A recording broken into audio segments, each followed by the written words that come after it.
ಅಂದರೆ ಈ ಜಗತ್ತಿನಲ್ಲಿ ಇರ್ತಕ್ಕಂಥ ಎಲ್ಲ ಜೀವಿಗಳು ಬಯಸುವುದು ಏನು ಅಂತ ಕೇಳಿದರೆ ಹಿತ ಅಂದರೆ ಸುಖ, ಇಹದಲ್ಲಿಯೂ ಮತ್ತು ಪರದಲ್ಲಿಯೂ.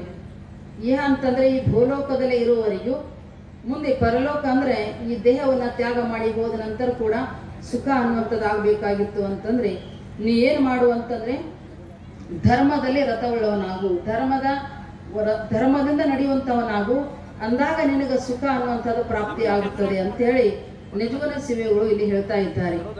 ಅಂದರೆ ನಾವೆಲ್ಲರೂ ಯಾರನ್ನ ಬೇಕಾದವ್ರಿಗೆ ಕೇಳಿದ್ರು ಕೂಡ ಎಲ್ಲ ಜೀವಿಗಳಲ್ಲಿ ಕೂಡ ಸುಖನ ಬೇಕಂತ ಅನಿಸ್ತಿರ್ತಾರೆ.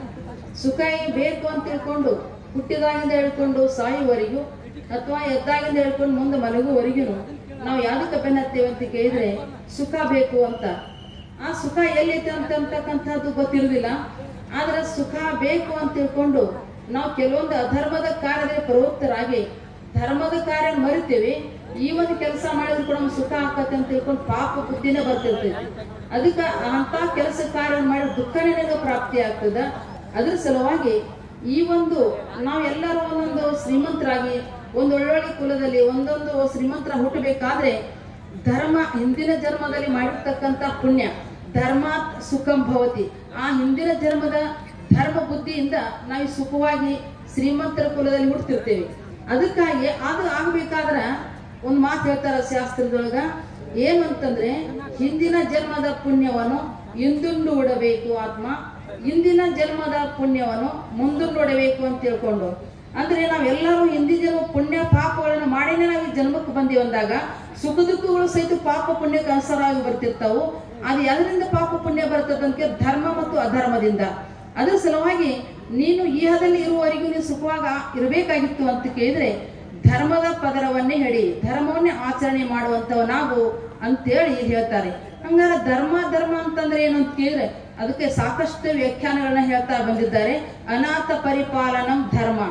ಯಾರಿಗೆ ಯಾರು ಇರಂಗಿಲ್ಲಲ್ಲ, ಅನಾಥರು ಇರ್ತಾರ, ಅಂಥವರಿಗೆ ಪಾಲನೆ ಪೋಷಣೆ ಮಾಡೋದು ಕೂಡ ಧರ್ಮನ ಅದ. ಒಂದು ಊರಿಗೆ ಹೋಗ್ಬೇಕಾದ್ರ ಅನಂತ ದಾರಿಗಳು ಹೆಂಗದವಲ್ಲ ಹಾಗೆ ಈ ಧರ್ಮದ ದಾರಿಗೆ ಬರಬೇಕಾದ್ರೂ ಕೂಡ ಅನಂತ ಮಾರ್ಗಗಳದಾವ. ಸತ್ಯ ಮಾತಾಡೋದು ಒಂದು ಧರ್ಮನ ಅದ. ಈ ಸತ್ಕರ್ಮಗಳಲ್ಲಿ ದಾನ ಧರ್ಮ ಮಾಡ್ತೀವಲ್ಲ ಇದು ಕೂಡ ಒಂದು ಧರ್ಮನ ಅದ.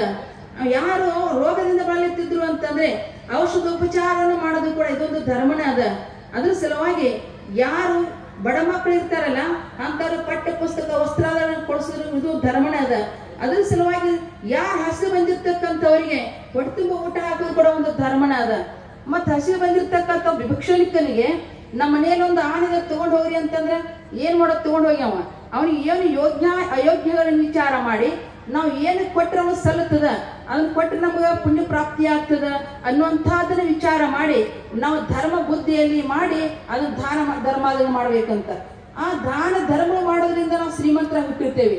ಆ ಹಿಂದಿನ ಜನ್ಮದಲ್ಲಿ ಇದ್ದಿರ್ತಕ್ಕಂಥ ಪುಣ್ಯದಿಂದ ಶ್ರೀಮಂತರಾಗಿರ್ತೀವಿ ಅಂದಾಗ ನಾವು ಸಿರಿಬಂದ ಕಾಲಕ್ಕೆ ಕರೆದು ದಾನವನ್ನು ಮಾಡಿ ಪರಿಣಾಮ ಹೊಕ್ಕು ಕೈಲಾಸ ನೆರೆಮನೆ ಹೊಕ್ಕು ಸರ್ವಜ್ಞ ಅಂತ ತಿಳ್ಕೊಂಡು ಸರ್ವಜ್ಞಕಾರರು ಕೂಡ ಹೇಳ್ಕೊಂಡು ಬಂದಿದ್ದಾರೆ.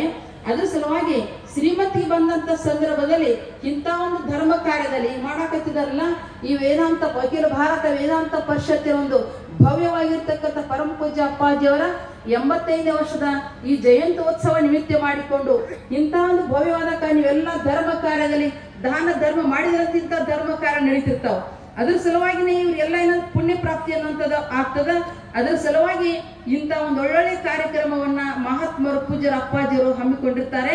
ಯಾಕಂತ ಕೇಳಿದ್ರೆ ಅವ್ರಿಗೋಸ್ಕರ ಇಲ್ಲಿದು ಎಲ್ಲ ಭಕ್ತರಿಗೋಸ್ಕರವಾಗಿ ಇಂಥ ಒಂದು ಧರ್ಮ ಕಾರ್ಯದಲ್ಲಿ ಪ್ರವೃತ್ತರಾಗಿ ಅವರು ಧರ್ಮವುಳ್ಳವರಾಗ್ಲಿ ದಾನ ಧರ್ಮಾದಿಗಳನ್ನ ಮಾಡ್ಲಿ. ಯಾಕ ಜನ್ಮ ಅಸ್ಥಿರವಾಗಿರ್ತಕ್ಕಂಥದ್ದು ಯಾವಾಗ ಹೋಗ್ತದೆ ಅಂತ ಕೇಳಕ್ ಬರಂಗಿಲ್ಲ. ಇರೋ ತನಕ ನಾವ್ ಏನ್ ಮಾಡ್ಬೇಕು ಅಂತ ಕೇಳಿದ್ರೆ ಈ ಶಾಸ್ತ್ರ ಪ್ರವಚನ ಕೇಳ್ತಾರೆ, ಇದು ಒಂದು ಧರ್ಮನೇ. ನಾಮಸ್ಮರಣೆ ಮಾಡ್ತಾರೆ, ಇದು ಒಂದು ಧರ್ಮದಲ್ಲಿ ಏನದ. ಅದರ ಸಲುವಾಗಿ ನಾವು ಈ ಜೀವ ಇರುವವರೆಗೂ ಅಂದ್ರೆ ಈ ಪ್ರಾಣ ಈ ದೇಹದಲ್ಲಿ ಇರುವವರೆಗೂ ನಾವು ಏನ್ ಮಾಡಬೇಕು ಅಂತ ಶರೀರದಿಂದ ವಾಣಿಯಿಂದ ಮನುಷ್ಯನಿಂದ ಧರ್ಮ ಬುದ್ಧಿ ಉಳ್ಳವರಾಗಬೇಕು. ಅದೇ ಧರ್ಮ ನಮ್ಮ ಮುಂದಿನ ಜನ್ಮಾಂತರರು ಕೂಡ ಕಾರಣ ಆಗ್ತದೆ ಅನ್ನುವಂಥ ಮಾತು. ಅದಕ್ಕನೇ ಇಹದಲ್ಲಿಯೂ ಮತ್ತು ಪರದಲ್ಲಿಯೂ ನಮಗ ಸುಖ ಅನ್ನುವಂಥದ್ದು ಆಗಬೇಕಾಗಿತ್ತು ಅಂತಂದ್ರೆ ಈ ಒಂದು ಧರ್ಮವನ್ನ ನೀವು ಮಾಡೋದು. ಅದಕ್ಕಂತಾನೆ ಧರ್ಮ ಸುಖಂ ಭವತಿ ಅಂತ ತಿಳ್ಕೊಂಡು ಹೇಳ್ತಾರೆ. ಈ ಧರ್ಮವನ್ನು ನಾವು ಪರಿಪಾಲನೆ ಮಾಡಿದ್ದಾದ್ರೆ ನಮ್ಮ ಸುಖ ಅನ್ನುವಂಥದ್ದು ಪ್ರಾಪ್ತಿ ಆಗ್ತದ ಅಂತ ಹೇಳಿ ಅದ್ರ ಸಲುವಾಗಿನೇ ದಯವಿಲ್ಲದ ದಯವೇ ಬೇಕು ಸಕಲ ಪ್ರಾಣಿಗಳಲ್ಲಿ ಅಂತ ಹೇಳ್ಕೊಂಡು ಅನ್ನ ಬಸವಣ್ಣನವರು ಕೂಡ ಹೇಳ್ಕೊಂಡು ಬಂದಿದ್ದಾರೆ. ಅದ್ರ ಸಲುವಾಗಿ ಅಂತ ಒಂದು ದಯಾ ಬುದ್ಧಿ ಪರಮ ಪೂಜ್ಯ ಅಪ್ಪಾಜಿ, ನಾನಿಲ್ಲಿ ಓದಲಿಕ್ಕೆ ಇಲ್ಲಿ 15 ವರ್ಷ ಕಾಲ ನಾನು ಹಾಸ್ಟೆಲ್ನಲ್ಲಿ ಇದ್ದೆ. ಪರಮ ಪೂಜ್ಯ ಅಪ್ಪಾಜಿಯವರ ಕೃಪಾ ಆಶೀರ್ವಾದದಲ್ಲಿ ನಾನು ಬೆಳೆದಕ್ಕಿದ್ದೀನಿ. ನಿಮಗೆಲ್ಲ ಗೊತ್ತಿದ್ದೆ ದಿಂಚಲ ಮಠದಲ್ಲಿ. ಅಂತಂದ್ರೆ ಒಂದು ದಯಾ ಅಂತಕ್ಕಂಥದ್ದು ಎಷ್ಟೊಂದು ಯಾರೇ ಬರಲಿ, ಬಡವರು ಬರಲಿ, ಶ್ರೀಮಂತರು ಬರಲಿ, ಸಣ್ಣವರು ಬರಲಿ, ದೊಡ್ಡವರು ಬರಲಿ, ಅವರೆಲ್ಲರಿಗೂ ದಯೆ ಅಂತಕ್ಕಂಥ ಅನೇಕ ದೃಷ್ಟಾಂತಗಳು ಬರ್ತವೆ. ನಾನು ಕೇವಲ 5 ನಿಮಿಷ ಕೊಟ್ಟಿದ್ದಾರೆ ಹೇಳಲಿಕ್ಕೆ ನನಗೆ ಸಮಯ ಅಂತಕ್ಕಂಥದ ಮತ್ತೆ ಇಲ್ಲಿ ಹೇಳಕ್ ಬಂದಿದ್ದಾರೆ. ಮತ್ತೀಗ ಅದ್ರ ಸಲುವಾಗಿ ಮತ್ತೆ ಯಾವಾಗಾದ್ರೂ ಯಾವಾಗ ಹೇಳಿದ್ರಾಯ್ತು. ಅನೇಕ ದೃಷ್ಟಾಂತಗಳು ನಿಮ್ಗೆಲ್ಲ ಗೊತ್ತಿದ್ದ ಮಾತು. ಎಂತ ಕಡು ಬಡವರು ರೋಗಿಗಳು ಬಂದ್ರು ಕೂಡ ದಯೆ ಅಂತ ಮಾಡಿ ಎಂತ ಕಡು ಬಡವರಿದ್ರು ಕೂಡ ಶ್ರೀಮಂತರಾಗಿದ್ದಾರೆ ಅನ್ನುವಂಥ ಮಾತು. ಅಂತ ಧರ್ಮ ಬುದ್ಧಿ ನಮ್ಮೆಲ್ಲರಲ್ಲಿ ಉತ್ಪನ್ನ ಆಗಿ ನಮ್ಮ ಜನ್ಮ ಸಾರ್ಥಕ ಮಾಡಿಕೊಳ್ಳೋ ಸದ್ಬುದ್ಧಿ ಸದ್ಗುರುನಾಥ ಕೊಟ್ಟು ಕರುಣಿಸಿ ಅಂತ ಪ್ರಾರ್ಥಿಸಿ ಕೆಲವು ಮಾತೆಯರಾಡಿದ ಅವರೇ